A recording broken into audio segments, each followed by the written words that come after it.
제 어렸을 때의 꿈은 가수가 되는 것이었습니다. 여러분들이 아시겠지만 현실의 벽은 굉장히 높을 것이라고 예상이 되지요. 그래서 제가 가수가 된다고 할 때 주변에 제 친구들은 다 만류했습니다. 불가능하다. 아무리 노래를 잘 불러도 얼굴이 안 된다. 그때 현실을 제가 직감을 했습니다. 그런 가운데서도 노래가 하는 게 너무 좋았어요. 그래서 열심히 노래 연습을 하면서 그렇게 청소년 시절을 제가 보냈던 기억이 납니다. 그러다가 고등학교 때 예수님이 저를 부르시는 여러 가지 사건들이 있었습니다. 그래서 어쩔 수 없이 교회를 가야만 했고, 기도해야만 했고, 말씀을 볼 수밖에 없었고, 그렇게 말씀을 보고 찬송하고 기도하는 시간이 그 당시에는 너무나 힘겨웠지만 그것이 온전하신 예수님을 만날 수 있는 기회를 제게 제공해 주었습니다. 무관심하던 이 영적인 세계, 나를 얽어매는 이 영적인 어둠 가운데서 예수 그리스도를 만나게 되니까 그때 제 안에 꿈이 바뀌었어요. 가수가 되는 게 아니라 하나님을 찬양하는 사람이 되자. 하나님을 평생 동안 찬양하다가 죽는다면 그게 가장 큰 영광이 아니겠는가. 그래서 세상 사람들의 사랑 노래하는 것보다 하나님께 노래하는 것이 천배 만배 가치 있다는 것을 깨닫고 그때부터 찬양하는 데 제가 집중하기 시작했어요. 계속해서 찬송하고 하나님께 예배하고 기도하고 아무도 알아주는 사람도 없고 누구도 칭찬해 주지 않아도 그저 하나님이 좋아서 그렇게 했습니다. 그러면서 제 안에 자연스럽게 생긴 꿈과 소원은 목회자가 되는 것이 하나님께서 기뻐하는 것이겠구나. 하나님을 만나고 나면서 그리고 하나님의 선하심과 인자하심을 경험하면서 제 인생의 꿈이 바뀌었고 소원이 바뀌었어요. 가수가 되는 것이 아니라 하나님, 주님을 평생 찬양하는 사람이 되게 하시고 하나님 목회자가 되어서 어렵고 힘든 사람들을 도와주는 삶을 살고 싶습니다. 저처럼 고통받는 사람들에게 희망을 줄 수 있는 목회자가 될 수 있기를 바랍니다. 아무도 도와주는 이 없을 때, 도움의 생통길을 요청할 때 즉시 달려가서 그를 위해서 기도하고 최선을 다해서 돕는 그런 목사가 되고 싶습니다. 그 기도 제목으로 지금도 하나님 앞에서 살아가고 있습니다. 여러분들도 저마다의 꿈과 소원이 있을 것이에요. 여러분의 마음을 가득 채우고 있는 소원이 있을 것입니다. 어떤 사람은 좋은 배우자를 만나는 것이 꿈일 수 있어요. 좋은 배우자 만나서 평생 하나님 잘 섬기는 가정 이루게 해주십시오. 이게 지금 당장의 마음속에 가장 큰 소원일 수 있습니다. 어떤 사람은 가정을 이루어서 이제 자녀를 얻는 것이 소원일 수 있어요. 간절한 바람 속에서 하나님이 자녀를 허락하시면 얼마나 좋을까. 이것이 마음속에 소원이 되고 하루 종일 매일마다 이것을 이루기 위해서 노력하는 가정들이 있습니다. 또 어떤 사람은 번듯한 직장에 들어가서 부모님께 효도하고 싶은 사람이 있어요. 어린 시절 부모님이 가난 속에서 고생하셨던 것을 보면서 나라도 잘 돼서 부모님께 참 효도하면 좋겠다. 그런 마음과 꿈을 가지고 열심히 하루하루 코피를 쏟아가면서 자기의 개인의 생활을 줄이면서 직장에 온전히 잘 들어가도록 노력하는 이 취업의 현실 앞에서 최선을 다하는 사람들도 있습니다. 또 어떤 사람은 질병 가운데서 제발 내가 좀 자유로워졌으면 좋겠구나. 큰 질병이 와서 병원에 가서 아무리 고치려고 해도 의사도 절레절레하는 그 병들, 평생 동안 마음 졸이면서 언제 죽을지 몰라 걱정하는 그 질병에서 하루라도 좀 해방됐으면 좋겠다. 이게 마음의 소원인 사람이 있어요. 나의 병 때문에도 그렇겠지만 가족의 질병 때문에 그런 사람들이 있어요. 자녀가 어떤 큰 질병이 걸려서 괴로워하는 것을 보면 부모 심정이 어떻습니까? 내가 아프더라도, 내가 대신 아프더라도 우리 자녀가 아프지 않았으면 좋겠다. 그것이 고스란히 하나님 앞에서 마음의 소원으로 자리 잡고 있는 것입니다. 그 소원들, 그 꿈을 가지고 사람들이 인생을 살아가요. 그것이 하나님 앞에서는 헛되거나 그리고 부정직한 것이 아닙니다. 하나님 앞에서는 그 꿈과 소원들은 옳고 바른 것이고 진실한 것입니다. 하나님은 우리 마음속에 꿈을 품게 하시고 소원을 갖게 하시고 그 꿈과 소원을 가지고 하나님만을 의지하기를 누구보다도 원하시는 분이시기 때문입니다.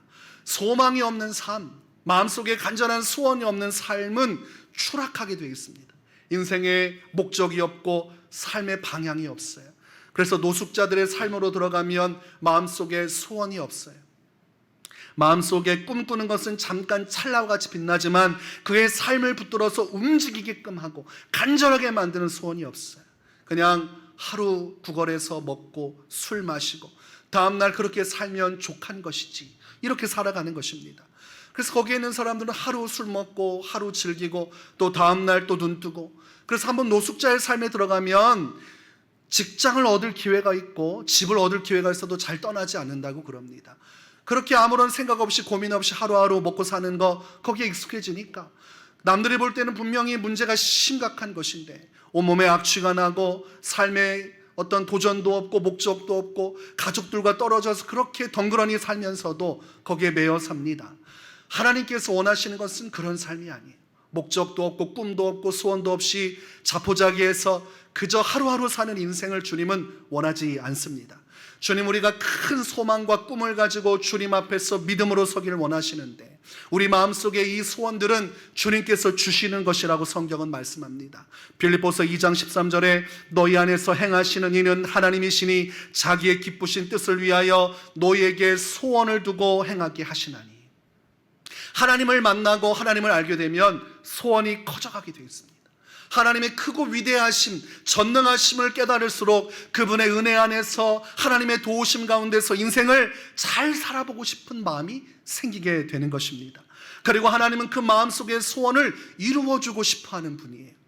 본문 4절에 보니까 또 여호와를 기뻐하라, 그가 내 마음의 소원을 이루어주시리로다. 다윗의 고백이 무엇이냐면 내 마음에 있는 소원을 주님은 하찮게 여기지 않으시고 뭐 그런 거 가지고 내 앞에 나오느냐라고 말씀하지 않으시고 하나님께서 그것을 소중히 보사 우리 마음의 소원을 이루어주기를 원하시는 분이라고 말씀하고 있습니다. 그런 여러분이 주님 안에서 가지고 있는 그 소원들, 그 간절한 바람들은 주님 앞에서 소중한 것이에요. 시편 103편 5절에 좋은 것으로 내 소원을 만족하게 하사 내 청춘을 독수리같이 새롭게 하시는도다. 우리 인생 가운데 소원을 좋은 것으로 채워주셔서 우리가 인생 가운데 소망을 가지고 독수리 날개치며 올라감 같이 기쁘고 즐겁게 살아가기를 원하신다는 것입니다. 여러분께 하나님께 기도할 때 하나님 제 소원이 있습니다 라고 말할 때 주님이 모른 척하지 않는다는 겁니다. 나는 그런 얘기 듣고 싶지 않다, 내가 시키는 대로만 살아라, 이렇게 말씀하지 않는다는 것입니다. 그러니 우리 마음속에 소망이 생기는 거예요. 하나님을 잘 믿고 하나님 안에서 우리의 소원을 이룰 수 있다면 얼마나 행복할까. 이런 삶을 주님은 원하시고 추구하라고 말씀하십니다. 자, 우리가 이 모든 것을 이루실 수 있는 하나님 앞에서 마음의 소원을 이루기 위한 신앙의 세 가지 형태가 필요합니다. 그 세 가지가 무엇인지 말씀을 통해 나누고자 해요. 첫 번째는 우리가 마음속에 소원을 이루고자 하면 하나님께 기도하고 그 마음의 소원을 온전히 주님께 맡길 수 있어야 한다는 것입니다. 오늘 본문 5절과 6절에 이렇게 말씀하세요. 내 길을 여호와께 맡기라, 그를 의지하면 그가 이루시고 내 의를 빛같이 나타내시며 내 공의를 정오의 빛같이 하시리로다. 하나님을 의지하면 하나님이 의지하고 간구하고 소원하는 대로 우리의 삶에 빛을 비추어 주신다는 것이, 삶은 어둠이 가득하고 소망이 없고 너무나 어려운 것 투성이지만 우리가 하나님을 의지할 때 주님이 그 어둠 속에 빛을 비추어 주신다는 것입니다. 그래서 인생이 아무리 어둡고 괴롭고 한탄스러워도 하나님을 의지하면 그때부터 천국에서 이 지상으로 하나님의 구원의 응답의 빛이 비추어 오는 것입니다. 어둡다고 해서 탄식할 필요가 없습니다. 내 인생에 어려움이 있고 위기가 찾아왔다고 해서 다 죽은 사람처럼 살 필요가 없어요. 하나님만 의지하면 돼요. 하나님을 의지하는 것은 구체적으로 기도하는 것과 똑같습니다. 여러분, 하나님을 의지하면 그 의지하는 것을 어떻게 표현할 수 있습니까?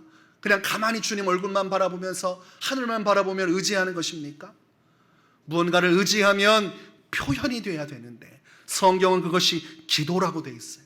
하나님께 우리의 마음을 아뢰는 것이, 무엇이든지 우리 마음속에 있는 소원을 주께 아뢰할 때 주님은 네가 나를 의지하는구나. 그래서 다윗이 하나님을 의지했다고 말하는데 다윗의 인생을 보면 그 인생 전체가 무엇하는 삶이었습니까?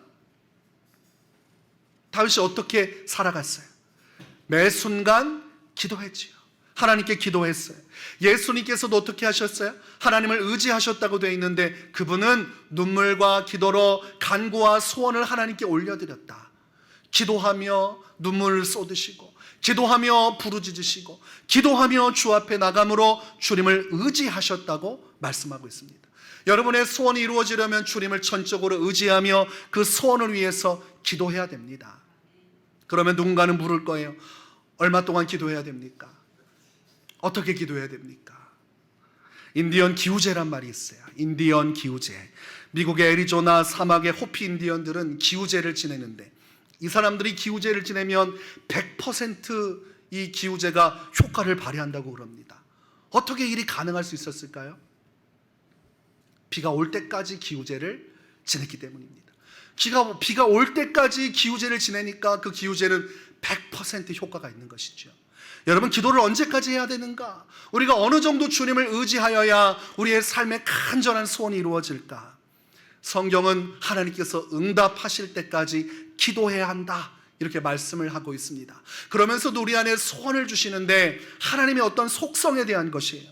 누가복음 18장에 보면 한 과부가 재판장에게 찾아가는데 이 재판장은 좋은 사람이 아닙니다. 불의한 사람이고 하나님을 두려워하지 않고 사람에 대해서 사람을 무시하는 사람이었습니다. 안하무인이었고 위도 없고 아래도 없는 사람이에요. 자기 잘난 맛에 사는 재판장으로서 권세를 가지고 있는 사람이었어요. 그 과부가 이 재판장에게 가서 자신의 원한을 갚아달라고 요청합니다. 정의와 공의를 행하여 주사 내 삶의 이 원한, 간절한 소원을 들어주십시오, 이렇게 요청을 합니다. 재판장이 거절합니다. 아무런 관심이 없어요. 공의로운 것도 정의로운 것도 관심이 없어요. 신도 그렇고 사람도 그렇고 관심이 없어요. 이 재판장을 움직이려면 돈을 가지고 와야 됩니다. 이 재판장이 돈 없고 백 없는 과부의 간구를 들어줄 리가 없습니다. 그런데 이 과부가 대단합니다. 계속해서 이 재판장을 쫓아다니는 거예요. 이 재판관에게 쫓아가서 제발 내 원한을 풀어달라. 아침에도 점심에도 저녁에도, 그 다음날 아침에도 점심에도 저녁에도, 그 다음날 아침에도, 그렇게 하루, 이틀, 3일, 한 달, 2달, 3달 이렇게 지나가니까 재판장 가운데 이 재판관이 믿음이 생겼어요. 어떤 믿음이 생겼냐면 이 여자의 원한을 지금 풀어주지 않으면 나는 죽을 때까지 이 여자에게 시달리겠구나. 반복적이고 포기하지 않고 지속적으로 드려지는 그녀의 간청에 결국은 항복을 하고 원하는 바를 들어줍니다. 그러면서 성경은 무엇이라 말합니까? 하물며 너희 하나님께서 너희가 밤낮으로 부르짖는 그 기도에 응답하지 않으시겠느냐, 이렇게 말씀하세요.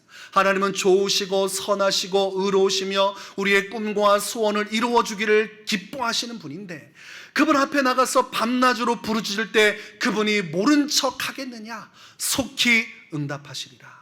그러니 응답하실 때까지 기도하지만 하나님은 그 길이를 한도 끝도 없이 늘리시고 악한 마음으로 응답해 주지 않기 위해 피하는 분이 아니기 때문에 반드시 주님은 속히 응답해 주실 것을 믿고 하나님 앞에서 기도하라, 이렇게 말씀을 하고 있는 것입니다. 오늘 여러분들은 하나님을 얼만큼 의지하고 있습니까? 이것이 굉장히 중요한 부분이에요. 얼만큼 하나님을 의지하고 있는가? 여러분, 기도할 때에 마음속에 기도하고 나서도 불안함이 올 때가 있어요. 기도하고 나서도 뭔가 마음속에 확신이 오지 않을 때가 있습니다. 그것은 무엇을 말합니까? 기도의 분량이 부족하다는 것을 말하고 있어요. 오늘 본문을 보니까 내 길을 여호와께 맡기라고 되어 있습니다. 이것은 우리가 어느 정도의 기도의 선을 가지고 주 앞에 매일 매순간 나아가야 하는가, 우리의 삶의 지표를 주는 것인데, 하나님 앞에서 우리가 기도한다는 것은 마음에 확신이 올 때까지 기도하는 것인데, 그것은 곧 여호와께 그 문제를 맡길 수 있을 정도의 담대함이 생길 때까지 기도하라는 것입니다. 여러분이 오늘 어떤 문제를 가지고 기도하고 있어요? 그러면 그 기도를 언제까지 오늘 주어진 시간 속에서 해야 됩니까? 하나님께 이 모든 문제를 담대하게 맡길 수 있을 때까지 기도해야 한다는 것입니다. 여러분, 맡기지 못하면 어떤 현상이 들어와요? 불안하고 초조하고 근심하고 걱정하는 거예요. 기도를 했는데 기도의 분량을 채우지 못하고 어줍지 않게 기도하고 가면 기도는 하고 돌아가는데 돌아가면서 이미 마음속에 걱정되고 근심되고 불안하다, 이겁니다. 그러면 온전한 기도의 깊이로 나가지 못한 것입니다. 기도는 내 마음의 불안감이 사라질 때까지, 하나님께 이 문제를 온전히 맡길 수 있을 때까지 기도하며 매일의 삶을 살아가야 하는 것입니다. 어떤 사람은 기도하라고 했더니 한 30초씩, 하루에 30초씩 기도해요. 그리고 말하기를 매일 기도했습니다. 여러분, 매일 기도한 거 아니에요? 30초 기도해도 매일 기도한 거 아닙니까? 그러면서 마음속에 생각하기를 무엇하러 1시간, 2시간씩 기도하나, 30초씩 매일 기도하면 되는데 뭘 이해를 못해요? 기도의 분량의 깊이가 어떠해야 되는지를 모르는 거예요. 기도는 내가 이 문제로부터 자유로워질 수 있는 정도까지 해야 되는 것입니다. 내가 오늘 밤 잠을 자는데 내 마음속에 소원하는 것에 대해서 근심과 걱정이 몰려와요. 이게 안 이루어지면 어떡하나, 이를 이루려면 어떻게 해야 되나, 왜 이런 일이 벌어지나, 수없이 많은 근심과 걱정이 내 머릿속에 들어오면 뭐가 부족하다는 거예요? 오늘 충분히 기도하지 못했다. 하나님께 이 문제를 맡길 때까지 기도하셔야 돼요. 이걸 온전히 주님 겁니다. 이건 주님이 책임져야 됩니다. 나는 잘 모르겠습니다 라고 주님께 온전히 맡기고 이 문제로부터 내가 자유해질 때까지 기도할 때 그 기도 속에 하나님의 응답이 찾아오는 것입니다. 잠언 16장 3절에 너희 행사를 여호와께 맡기라. 그리하면 내가 경영하는 것이 이루어지리라. 베드로전서 5장 7절에 너희 염려를 다 주께 맡기라. 이는 그가 너희를 돌보심이라. 여러분의 마음속에 모든 근심과 걱정들이 있을 거예요. 그러나 여러분, 소원을 가지고 주님 앞에 충분히 기도하고 그 문제를 맡기면 주님이 그 문제를 반드시 하나님께서 해결해 주심을 믿으시기 바랍니다. 온전히 주님만을 의지하고 맡기며 충분히 기도하는 여러분의 삶이 되시기를 바랍니다. 두 번째로, 마음의 소원을 이루기 위해서는 잠잠하여서 참고 기다릴 수 있어야 합니다. 기다리는 것 쉽지 않지요. 누군가를 하염없이 기다리는 것 못할 짓입니다. 괴로운 것이, 오늘 본문 7절에 말씀하시기를 여호와 앞에 잠잠하고 참고 기다리라. 지금 누구를 기다리라고 말씀하세요? 하나님을 기다려라. 하나님 앞에서 그분이 역사하실 때까지 참아야 된다. 이렇게 성경은 우리에게 권면하고 있습니다. 로마서 5장 4절에서 인내는 연단은 소망을 이루는 줄 알미로다. 이렇게 말씀하고 있어요. 사람이 하나님 앞에서 인내하고 참아내고 기다리는 시간 속에서 연단을 받는다는 것은 신앙의 성숙을 이룬다는 거예요. 주님을 기다리는 것이 믿음이라. 그 기다리는 것만으로도 우리의 신앙은 성숙을 이루고, 그 연단, 그 인내의 시간 속에서 하나님은 마침내 우리를 소망의 항구에 도착하게 하신다고 되어 있어요. 그러니 하나님을 의지하고 기도하면서 우리가 인내할 때, 그때 비로소 소망이 우리 가운데 주어지는 것입니다. 하나님을 기다리지 못하는 사람은 아무런 소원의 응답을 받을 수 없습니다. 주님을 기다릴 수 있는 자만이 반드시 응답을 받게 되는 것이에요. 시편 130편 6절에 파수꾼이 아침을 기다림보다 내 영혼이 주를 더 기다리나니 참으로 파수꾼이 아침을 기다림보다 더하도다. 여러분, 파수꾼이 밤새서 그 성을 지켜야 되는데 얼마나 고단하고 피곤하겠습니까? 그 사람이 얼마나 아침이 오기를, 새벽이 비춰오기를 기다리고 있겠어요. 그것보다 더욱더 주님을 간절히 갈망하면서 오늘도 나는 주님을 기다리고 기다립니다, 이렇게 다윗이 고백하고 있는 것이에요. 세상적인 방식으로 살지 않고 나의 욕망을 따라 살지 않고 순전하게 하나님 앞에서 온전한 신앙과 믿음을 가지고 편법 쓰지 않고 주님을 향한 믿음으로 나는 신앙으로 이 소원을 이루겠습니다, 이 소망을 그렇게 말하고 있는 것이에요. 여러분, 밥을 짓고 나서 어떤 시간이 필요합니까? 뜸을 들여야지요. 그냥 밥 지어졌다고 좋다고 나하고 그냥 퍼먹으면 제대로 된 밥을 먹을 수가 없어요. 기다려야 돼요. 기다려야 됩니다. 기다릴 때, 그것이 충분히 무르익을 때, 그때 하나님의 뜻이 이루어지는 것이에요. 성경에 나오는 인물 중에서 요셉이란 사람이 있습니다. 요셉은 하나님께서 주신 꿈을 받은 사람이에요. 그의 마음속에 꿈이 들어왔는데 해와 달과 11별이 자신 앞에서 절하는 것을 꿈꾸게 되었습니다. 하나님께서 주셨는데 무슨 말씀이신지는 잘 모르겠어요. 그런데 이 이야기를 형들에게 했더니 형들이 아주 대단합니다. 이 꿈을 한순간에 알아듣는 거예요. 해는 누구고 달은 누구고 11별이 누군지 알아듣는 거예요. 누구였습니까? 누가 봐도 형들이 볼 때 아버지, 어머니, 그리고 11 형제가 다 이 요셉에게 절을 하는 꿈을 꾼 것을 알아차렸어요. 그러니 가뜩이나 평상시에 아버지한테 사랑받고 있는 것도 기분 나쁜데, 아니 꿈을 꿔도 형제와 어머니, 아버지까지 그 앞에 굴복하는 꿈을 꿨으니 형들이 얼마나 기분 나빴겠습니까? 그런 꿈은 이루어질 수 없다. 형들이 그에게 호통을 치고, 그리고 그들이 분에 겨워서 결국은 요셉을 팔아넘기게 됩니다. 미디안 장사꾼에게 요셉을 팔아넘겨요. 그리고 아버지에게는 아버지, 우리 동생이 동물에게 습격을 당해서 죽고 말았습니다. 이 찢겨진 옷과 피를 보십시오. 큰일 났습니다. 그러자 야곱의 마음이 무너지기 시작해요. 그러나서 요셉은 결과적으로는 애굽 왕 바로의 신하인 친위 대장 보디발의 집으로 노예로 팔리게 됩니다. 여러분, 무슨 꿈은 꿈입니까? 지금 노예가 돼버렸는데, 노예가 돼버려서 그곳에서 또 열심히 자기에게 주어진 일을 했더니 또 신임을 받게 됐어요. 그런데 문제가 생겼습니다. 이 보디발의 아내가 요셉을 남자로 보기 시작했어요. 계속 추파를 던지기 시작했어요. 나중에는 끌고서 침대로 끌고 가려고 하니까 요셉이 옷을 벗어던지고 밖으로 도망가 버렸습니다. 결국은 이게 사단이 났습니다. 이 여자가 모욕감을 느끼고 분노하여서 결과적으로 남편에게, 그리고 나라에 이 문제를 고발했는데, 이 종놈의 자식이 나를 겁탈하려고 하다가 결국은 내가 저항해서 뿌리쳐 이를 막아서서 결국은 일을 이루지 못했다. 이 범죄자를 처단해야 된다. 이렇게 보디발의 아내가 모함을 해버리고 만 것입니다. 그러나 요셉은 아무런 잘못도 없이 그냥 순식간에 성추행범이 돼버렸어요. 그래서 결과적으로는 감옥에 갇혔습니다. 아니, 노예 신세도 힘든데 노예에서 범죄자가 되어서 감옥에 갇혔어요. 그 감옥에 갇힌 그 기간을 성경에서는 2년이라고 얘기합니다. 꿈을 꾸고 나서 되는 게 있습니까? 없습니까? 마음속에 꿈이 들어오고 나서 하나님의 꿈을 받았는데 되는 게 있습니까? 없습니까? 여러분이 요셉이에요. 여러분의 형제들이 여러분을 팔아넘겨서 노예로 만들어버렸어요.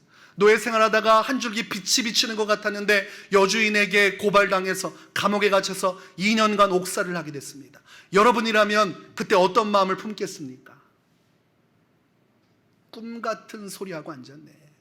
내가 여기서 옥살이에서 벗어나는 것만 돼도 내가 꿈이 없겠다, 이런 얘기 했을 것입니다. 극악한 환경 속에서 포기하고 하나님에 대해서 부정하고 오히려 악한 길로 갔을 거예요.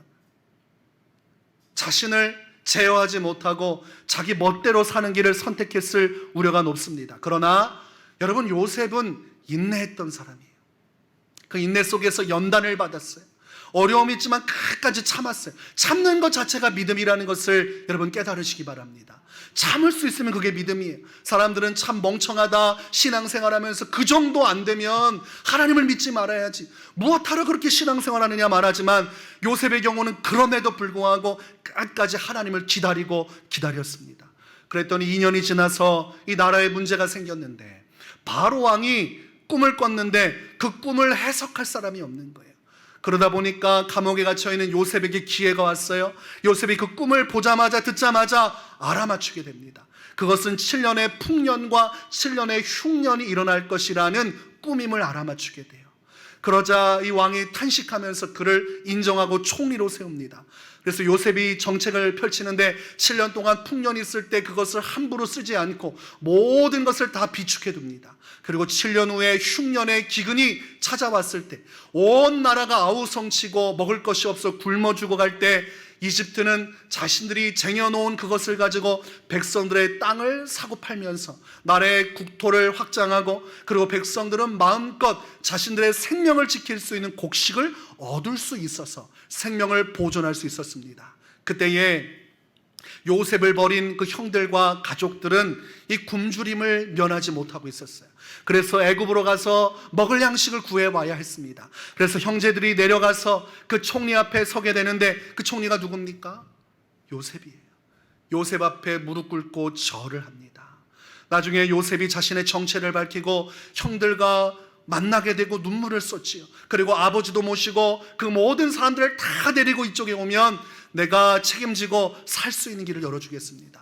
자신의 꿈이 이렇게 성취될 것을 요셉은 몰랐어요. 그러나 결과적으로 꿈을 포기하지 않고 하나님을 포기하지 않고 끝까지 기다렸더니 하나님의 섭리 속에서 마침내 자신의 부모와 형들이 그 앞에 굴복하고 요셉이 총리가 된 권세 앞에 들어와 생명을 보존하는 꿈의 실현이 이루어지게 된 것입니다. 여러분, 우리의 인생도 똑같아요. 여러분, 하나님 앞에서 잠잠히 참고 기다리는 자에게 응답은 주어지는 것입니다. 너무 섣불리 판단하지 마세요. 하나님 앞에 믿음 생활하면서 왜 내 소원을 이루어주지 않는가?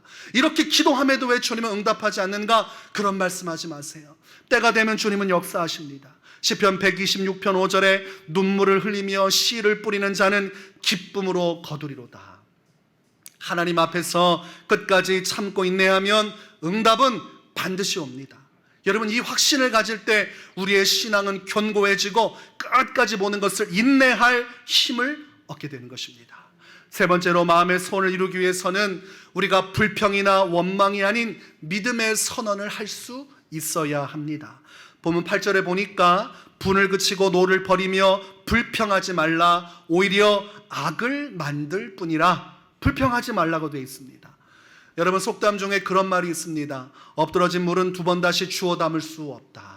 한 번 입 밖으로 나간 말은 다시 되돌릴 수가 없다는 거예요. 수습을 할 수 없다는 것입니다. 그래서 사람 관계에서 말을 참 잘해야 세상살이가 어렵지 않고 세상살이가 잘 풀려나가는 것입니다. 골로새서 4장 6절에 너희 말을 항상 은혜 가운데서 소금으로 맛을 냄과 같이 하라. 그리하면 각 사람에게 마땅히 대답할 것을 알리라. 소금처럼, 소금이 적당히 잘 들어가면 음식이 아주 맛깔나지 않습니까? 그것처럼 우리가 말을 할 때 조심스럽게 소금을 사용하든 각자에게 필요한 은혜로운 말만 하라고 돼 있어요. 그렇게 해야 그 은혜 안에서 서로 간에 화목할 수 있다고 성경은 말씀하는 것입니다. 그래서 교회 안에서도 말조심을 잘해야 됩니다. 소금 고르게 하듯 필요한 말, 은혜로운 말을 해야지 아주 사람의 뼈를 때리는 말, 마음에 상처를 주는 말, 그렇게 하면 안 됩니다. 좋은 말을 해야 돼요. 그래서 우리 인간관계 속에서도 이 말하는 것이 참으로 중요할진데, 이 말하는 것은 하나님과 우리 사이의 영적인 관계에서 아주 중요한 것임을 우리가 깨달아야 됩니다. 민수기 14장 28절을 보면 이런 말씀이 있습니다. 그들에게 이르기를 여호와의 말씀에 내 삶을 두고 맹세하노라. 너희 말이 내 귀에 들린 대로 너희에게 행하리니. 뭐라고 말씀하고 계세요? 우리가 말한 것을 들으셨다가 우리가 말한 그대로 너희에게 돌려주겠다고 말씀하고 있습니다. 즉, 하나님께서 우리가 일상 속에서 무슨 언어로 주님을 바라보고 있는지, 우리의 신앙이 어떤 언어로 표현되고 있는지를 통해서 우리의 믿음을 확인하시고 그 믿음대로 이루어지게 해주시겠다고 말씀하고 있습니다. 여러분의 일상 속에 하는 말이 여러분의 믿음인 것입니다. 아무 생각 없이 입에서 나오는 말이 여러분이 지금 믿고 있는 바예요. 연예인 안문숙 씨가 어렸을 때 어머니에게 혼날 때마다 그 어머니가 혼은 내야 되는데 상처 주는 말은 줄 수가 없는 거예요. 새벽 기도를 열심히 다니는 분이어서 하나님에 대한 믿음이 있었어요. 그러니까 딸에 대해서 좋지 않은 말을 할 수는 없고, 화는 나니까 부글부글 할 때 이렇게 혼을 냈다고 합니다. 이 나중에 검판사가 될 가시나야. 여러분 어떻습니까? 이 검판사가 될 가시나야. 나중에 대한민국을 들썩들썩 이름 낼 가시나야. 화가 나니까 소리친 거예요. 돈을 섬으로 벌어올 가시나야. 혼내긴 하는데 하는 말을 들어보면 기분 나쁜 말은 없지요. 검판사가 되고 대한민국을 들썩들썩거리고 돈을 그냥 섬채로 몰고 올 그런 가시나야. 일로 와! 그러면서 막 때렸다고 그래요. 여러분, 우리의 언어가 얼마나 중요한지 이분이 알고 있던 거예요. 하나님께서 들으시는데 내가 어떻게 이 딸한테 이 망할 XX야, 너는 하나도 소망이 없고 넌 그렇게 살다가 망할 것이다, 뭐 이런 얘기를 어떻게 하겠어요. 그런 말을 하지 않고 그래도 믿음의 언어를 통해서 혼내려고 노력했던 에피소드를 제가 들은 바가 있습니다. 여러분, 하나님은 여러분의 입술을 주목하고 계세요. 우리가 무슨 말을 하는지를 보고 있는 것입니다. 우리가 하나님 앞에서 기도한다고 하고 인내한다고 하면서 우리의 일상에 부정적인 얘기를 하면 그것은 그 모든 노력을 허사로 만드는 것입니다. 그게 말 그대로 중언부언하는 거예요. 하나님께 내가 기도할 때, 그리고 주님 앞에 섰을 때 언어와 내가 일상 속에 그 소원을 가지고 내가 해결받기를 원하는 그 소원을 가지고 말하는 언어가 다르면 주님은 그것을 중언부언으로 받으십니다. 너는 중심이 온전하지 못하구나. 너는 믿음을 가지고 있지 못하구나. 그러니 여러분, 우리가 말을 잘할 때 모든 기도가 완성되는 것입니다. 우리가 어린 시절 운동회를 할 때 계주라는 걸 할 때가 있습니다. 그러면 1번, 2번, 3번, 4번 주자들이 각자의 자리에 서서 서로 간에 이걸 바톤을 잘 받아서 돌아서 끝까지 마지막에 가장 먼저 도착한 팀이 이기는 것입니다. 그러면 1번, 2번, 3번, 4번 주자 중에 여러분 몇 번 주자가 제일 중요한 역할을 감당하겠습니까? 맞춰보세요. 몇 번 주자입니까? 4번이죠. 1, 2, 3번이 1등으로 했는데 4번이 넘어져 버려가지고 일어나지 못하면 그거 지는 거 아닙니까? 아무리 1, 2, 3번이 잘해봤자 4번이 망치면 끝나는 거예요. 그래서 4번이 제일 빠른 사람이 4번을 맞습니다. 순발력이 좋은 사람이 1번이요. 그리고 적당히 뒤처지지 않고 무게중심을 가질 수 있는 사람들이 2, 3번을 해요. 그리고 제일 빠른 사람을 4번에 둡니다. 4번에 둬서 마지막 승부를 결정지으려고 하는 것입니다. 여러분, 우리가 하나님 앞에 소원을 이루기 위해서 마지막이 중요한데 그것이 우리의 언어입니다. 하나님께 기도도 하고 믿음도 갖고 참는데 매일 부정한 얘기를 하는 거예요. 아유, 이게 될까? 아유, 안 될 거야. 왜 이렇게 응답을 안 하셔? 라고 말하고 있으면 그걸 주님이 들으신다는 것입니다. 로마서 10장 10절에 사람이 마음으로 믿어 의에 이르고 입으로 시인하여 구원에 이르느니라. 우리가 믿는 바를 말하는 것이, 여러분 지금 어떤 언어를 쓰고 있습니까? 여러분의 소원에 대해서 어떤 말을 하고 있어요? 저는 항상 감사를 하려고 노력을 해요. 제 마음에 소원이 있으면 그걸 감사하려고 그래요. 하나님, 제 기도에 응답해 주셔서 감사합니다. 그 기도 제목 가지고 감사합니다. 감사합니다. 제가 말씀을 전하러 올 때도 이 말씀에 대해서 감사 기도를 하고 와요. 은혜를 베풀어 주시니 감사합니다. 끝나고 나서도 은혜를 베풀어 주시니 감사합니다. 감사합니다. 내가 소원하고 간절히 바라는 것, 주님 안에서 내가 이루기 원하는 것, 그것을 위해서 가장 중요한 마지막이 언어라는 것을 여러분 아셔야 됩니다.